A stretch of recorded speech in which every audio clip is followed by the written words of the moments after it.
دماغ میں دنیا کے بہت سارے فطور بھرے ہو تو تھوڑی چیزیں ڈیلیٹ کر دو، تھوڑے دنوں کے لیے اپنی اس ایکٹیو لائف کو روک دو اور آ جاؤ اللہ کی بارگاہ میں اور آنکھ بند کر کے اس کی طرف لو لگاؤ، اس لیے کہ ہماری بیٹری جو چارج ہوگی وہ خالق کائنات سے ہی ہوگی، بنانے والا ہی بہتر جانتا ہے اس کی زندگی کس چیز سے چلتی ہے۔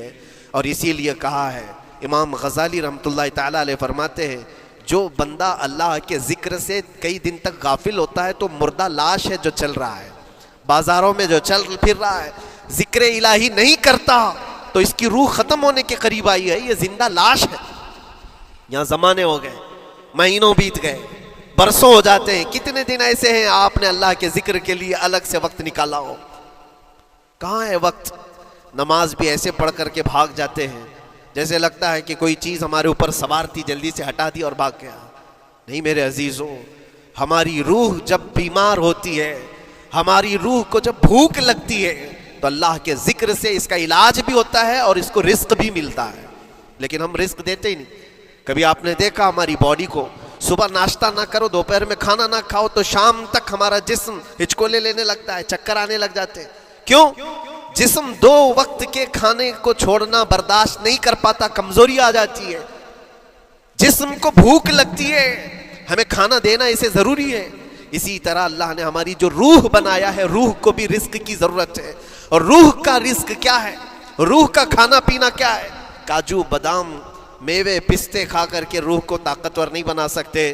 فرمایا گیا روح کی غذا اللہ کا ذکر ہے، جب بندہ اللہ کا ذکر کرتا ہے تو اس کی روح کو طاقت ملتی ہے اور روح کمزور نہیں رہتی، طاقتور بن جاتی ہے۔ عزیزان گرامی وقار، پھر میں خلاصتاً یہ بات کہوں گا کہ ہم نے دنیا میں اتنی ساری چیزیں پھیلا لی ہیں، اتنے سارے، جس کی وجہ سے غموں کا بوجھ ہمارے دماغ پر طاری ہے، اور ایک وقت وہ آئے گا جب ساری چیزیں چھوڑ کر کے فوراً بھاگنا پڑے گا، نکلنا پڑے گا۔ کچھ لوگوں کے متعلق کہا گیا ہے کہ روح نکلنے کے وقت اس کو بہت تکلیف ہوتی ہے، سب کے لیے نہیں، کچھ ایسے لوگ ہیں جن کے روح نکلنے کے وقت درد زیادہ ہوتا ہے، تکلیف زیادہ ہوتی ہے مرنے کے وقت۔ پوچھا گیا کیوں؟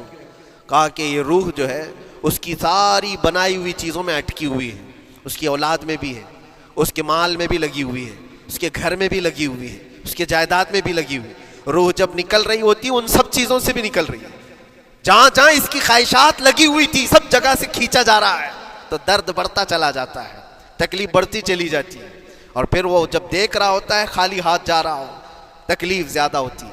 اسی لیے میرے عزیز اللہ کے نبی صلی اللہ تعالیٰ علیہ وسلم کا جب آخری وقت آیا، آپ کے وصال کا وقت آیا، حضور نے اپنی بیویوں کو بلایا، ازواج مطہرات کو بلایا اور پوچھا کہ کس کے پاس کتنا سونا ہے، کتنا زیور ہے۔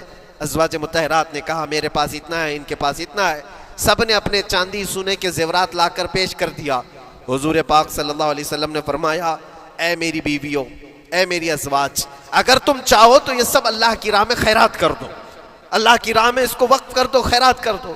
بیویوں نے پوچھا یا رسول اللہ صلی اللہ علیہ وسلم، کیا آج سے سونا چاندی پہننا حرام ہو گیا ہے؟ کیا ہمارے لیے ناجائز ہو گیا ہے؟ نبی پاک صلی اللہ علیہ وسلم نے فرمایا نہیں، زینت تو تمہارے ہی لیے ہے، سونا اور چاندی تمہارے لیے ہے، حرام نہیں ہے، ناجائز نہیں ہے، لیکن میں دیکھ رہا ہوں میری زندگی کا آخری وقت آ گیا، میں رب ذوالجلال کی بارگاہ میں جانے والا ہوں، میں یہ چاہتا ہوں کہ اس حال میں دنیا سے جاؤں کہ میرے گھر میں سونا چاندی کا کوئی ٹکڑا پڑا ہوا نہ ہو اور اللہ کی بارگاہ میں فقیر اٹھایا جاؤ۔ یہ نبی پاک صلی اللہ تعالیٰ علیہ وسلم کی خواہش ہے کہ میں اللہ کی بارگاہ میں اس حال میں جاؤں کہ میرے گھر میں کوئی چیز رکھی ہوئی نہ ہو، سونا اور چاندی، مال و دولت۔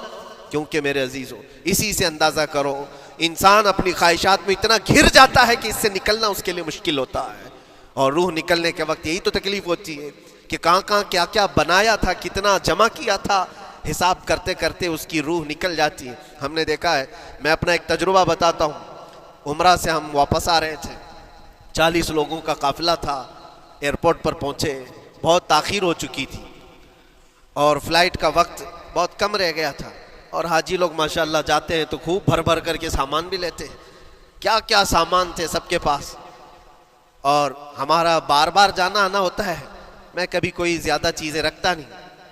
ہم تو آگے نکلے، گروپ پورا تھا اور سارے لوگ سامان لے کر کھڑے تھے، وقت گزرتا گیا، فلائٹ جہاں چیک ان ہو رہا تھا سامان، انہوں نے کہا کہ 25 کلو سے زیادہ کا الاؤڈ نہیں ہے، اور یہاں 40 کلو لے کر بیٹھے ہوئے تھے۔ میرا تو تھوڑا سا لے لے، تیرا تو تھوڑا سا لے لے، ایک دوسرے کو پیش کر رہے ہیں۔ 3-4 لوگوں نے تو مجھے پکڑایا کہ آپ کے پاس سامان کم ہے مفتی صاحب، آپ تھوڑا سا ہمارا لے لو۔ جس کا لے سکتے تھے لے لیا۔ پھر اس کے بعد 1 گھنٹے سے کم ٹائم بچا تھا، انہوں نے کاؤنٹر کلوز کر دیا۔ میں نے دیکھا 20 سے 25 حاجی ایسے ہیں جن کا سامان بکھرا ہوا ہے، اور کیا لے جا سکتے ہیں ہاتھ میں، وہ بھی 7 کلو 8 کلو اتنا ہی تھا۔ ان کی خواہشات میں دیکھ رہا تھا، کوئی مسلح اٹھاتا ہے، کوئی کھجور اٹھاتا ہے، کوئی کہتا ہے نہیں میرے بچوں کے لیے کھلونے لیا تھا اس کو لے لیتا ہوں، وہ لے لو تو مسلح چھوڑنا پڑتا ہے، یہ لے لو تو کھجور چھوڑنا پڑ جاتا ہے۔ کسی نہ کسی طرح سے وہ لوگ آخری وقت 2-4 چیزیں لے کر کے نکل رہے تھے، اور بکھرا ہوا پورا سامان ایئرپورٹ پر ایسے ہی موجود تھا۔ 1-2 کلو نہیں، کتنے کلو کا سامان چھوڑ کر کے یوں ہی آنا پڑا۔ یا تو پھر فلائٹ کے سفر پہ جاؤ یا سامان میں لگے رہو، 2 ہی آپشن تھے، اور کون وہ چھوٹے سامان کے لیے اپنا سفر ملتوی کرتا۔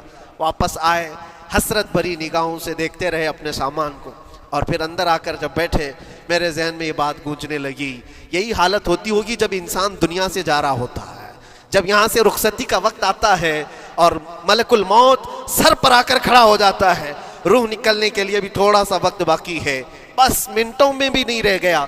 جب اس کو نظر آتا ہے، اب یہ سوچتا ہے اتنی نمازیں باقی رہ گئی، اتنی زکوٰۃ بھی رہ گئی، حج بھی تھا، اور بھی کچھ چیزیں کسی کے دینے کے باقی تھے، قرضے بھی تھے، کس چیز کی نصیحت کروں، کس چیز کی وصیت کروں؟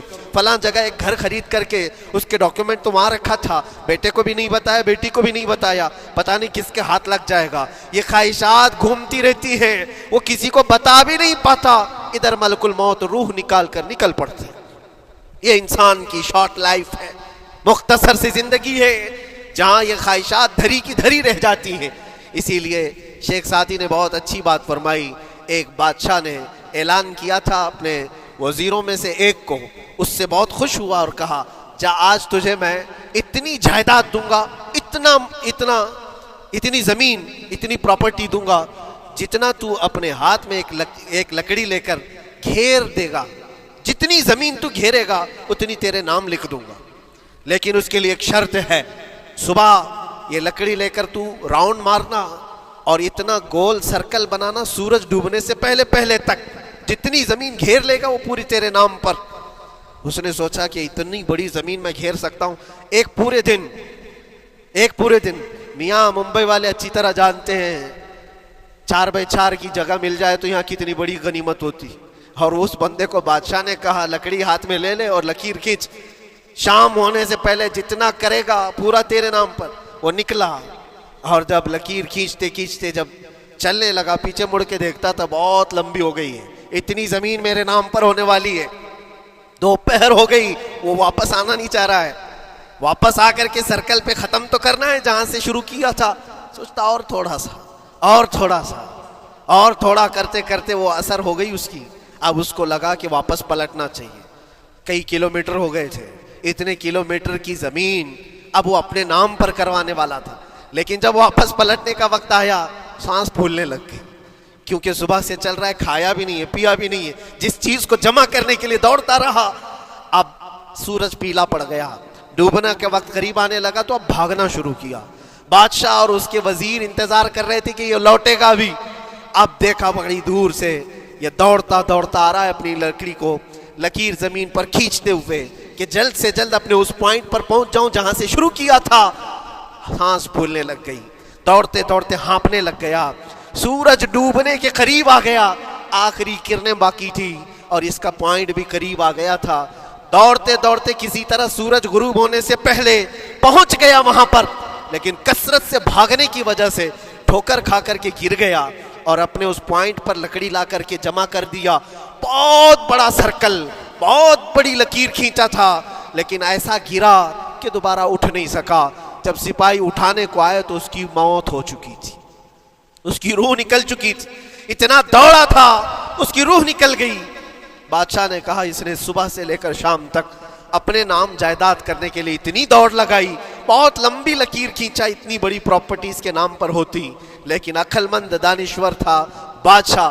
اس نے کہا جہاں یہ گرا ہے وہیں اس کو دفن کرو. اور اس کے بعد اس کی قبر پر لکھا گیا تھا کہ اس کو ضرورت اتنے 2 گز زمین کی تھی، دوڑتا کتنا لمبا رہا، صبح سے شام تک اتنی لمبی لکیر کھینچ لیا، لیکن سونے کے لیے اس کو جو جگہ چاہیے تھی وہ بس اتنی ہی سی تھی، وہ 6 فٹ کی جگہ. عزیزان گرامی، یہ ایک زندگی کے کسی کا حادثہ ہو سکتا ہے، لیکن میں نے دیکھا ہے کہ تقریباً سب کی لائف میں یہی ہے. ہم اپنی خواہشات کے پیچھے اتنی تیز دوڑتے رہتے ہیں، لیکن جس چیز کی ہمیں ضرورت ہے اس کی طرف ایک بار بھی نظر نہیں کرتے.